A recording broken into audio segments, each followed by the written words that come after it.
Hello and welcome back. Today we will talk about the voltage divider. The voltage divider is based upon Kirchhoff's voltage law and is only applied for series resistors and voltage sources.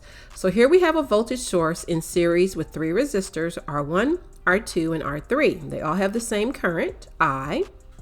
So you can use the voltage divider to find the voltage across each resistor, where the voltage across R1 is R1 over R1 plus R2 plus R3 times this voltage source. The voltage across R2 is R2 over R1 plus R2 plus R3 times the voltage source. And the voltage across R3 is R3 over R1 plus R2 plus R3 times the voltage source.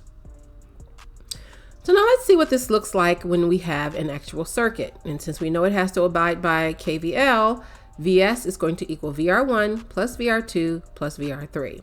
So now we have a voltage source that is 10 volts in series with three resistors. And the resistors are 5 ohms, 2 ohms, and 3 ohms.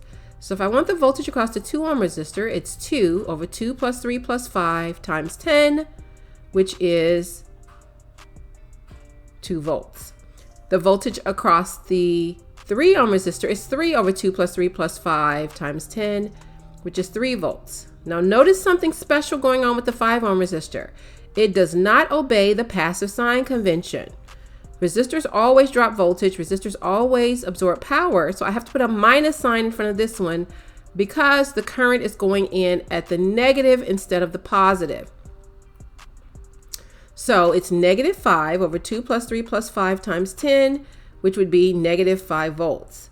The last thing we're going to do is to check that this obeys KVL, and we get 10 equals 2 plus 3 plus the voltage drop 5, and it does.